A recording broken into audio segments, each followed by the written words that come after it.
आपने हमें पाने के लिए 12 वर्ष तक कठोर तप किया। हाँ किया था, मैं झूठ थोड़ी बोलता हूं, मैं सच कहता हूं। अरे तो मैं भी वही तो दोहरा रहा हूं, पुत्र कह रहा। आपने कहा कि 12 वर्ष तक आपने भगवान शिव की कठोर आराधना की, माता पिता दोनों ने एक पैर से खड़े होकर हाँ किया। 12 वर्ष तक अथक तप करने के पश्चात भगवान शंकर प्रकट हुए। हाँ प्रकट हुए, मैं झूठ नहीं बोलता, मैंने दर्शन किए भगवान शिव के। हमारे सामने प्रकट होकर वरदान देने के लिए बोला कि मैं वरदान दूंगा, क्या चाहते हो? पुत्र कहने लगा मैं भी वही दोहरा रहा हूं पिताजी जो आपने हमें बताया। भगवान शंकर प्रकट हो गए। हाँ हो गए। उन्होंने कहा वरदान मांगो। हाँ कहा। आपने क्या वरदान मांगा? अरे तुझे मांगा वरदान में। लड़के ने कहा तो तुम अंधे नहीं थे क्या उस समय? भगवान शंकर प्रकट हो गए, तुम उनसे भक्ति मांग सकते थे, मुक्ति मांग सकते थे, कुछ भी मांग सकते थे। तुमने उस समय मांगा तो क्या मांगा?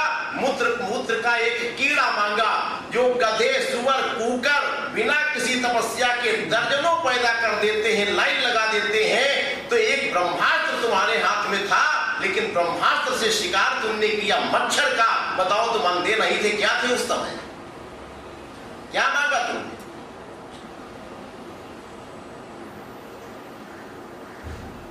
पिताजी अवाक रह गए।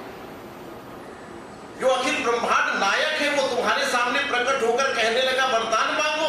मांगा क्या तुमने? पुत्र। अरे पुत्र तो गधे सुअर कुकर तो लाइन लगा देते हैं बिना किसी तपस्या के, तमाम पैदा कर डालते हैं। वही चीज तुमने मांगी। इतना बड़ा ब्रह्मास्त्र तुम्हारे हाथ में आ गया, लेकिन ब्रह्मास्त्र से शिकार तुमने किसका किया? मच्छर का। क्या थे तुम उस समय? अंधे नहीं थे। तुम उनसे मोक्ष मांग सकते थे, भक्ति मांग सकते थे, परम पद मांग सकते थे, कुछ भी पा सकते थे। कारण का प्रभाव कार्य पर होता है। उस समय उनके पिताजी अंधे थे। वास्तव में वरदान मांगते समय हम नहीं मांग सकते परमात्मा मेरे सामने खड़ा हो जाए। हमारी तो सीमित मांग होती है, भौतिक दृष्टिकोण होता है। मैं पत्नी दे दो महाराज, पुत्र दे दो प्रभु, हमें बंगला दे दो, हम तरस रहे, मैं नौकरी दे दो, हम परेशान। ये कोई मांग है?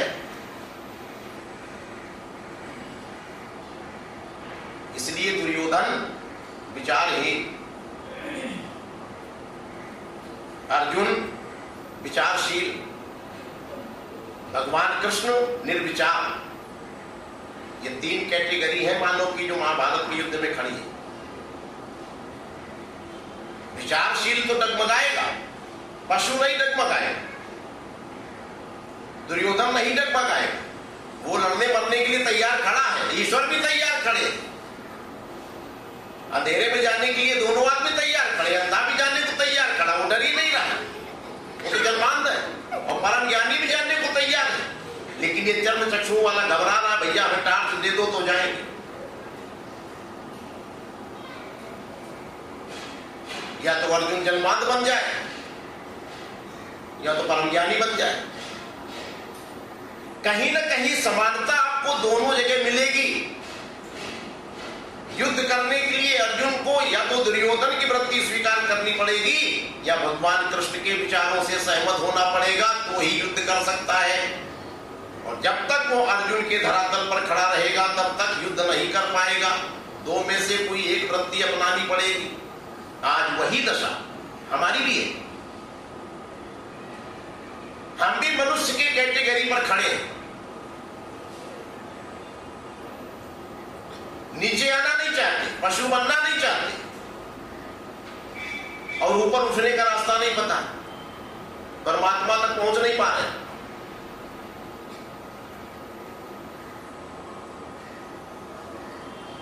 दो जगह, इन दोनों में, ईश्वर में और पशु में, कुछ चीजों में आपको समता दिखाई पड़ेगी। जैसे ईश्वर निश्चिंत होता है, पशु भी निश्चिंत होता है, मनुष्य नहीं होता। मनुष्य के साथ तो उसका परिवार जुड़ा है, पत्नी, बच्चे, रिश्तेदार, नातेदार, समाज की प्रतिष्ठा, बहुत कुछ जुड़ा होता है। पशु को तो केवल अपना पेट भरना है, पशु कुछ नहीं देखता कि हमारे बच्चों ने खाया कि नहीं खाया, हमारी बीवी ने खाया कि नहीं, उससे कोई लेना देना, अपना पेट भर गया जैसे यार, वो निश्चिंत। ईश्वर भी निश्चिंत, ईश्वर के अंदर बोरियत नहीं होती, ईश्वर कभी बोर नहीं होता, पशु भी कभी बोर नहीं होता। कई क्वालिटी आपको पशु में ईश्वर में एक जैसी दिखेंगी।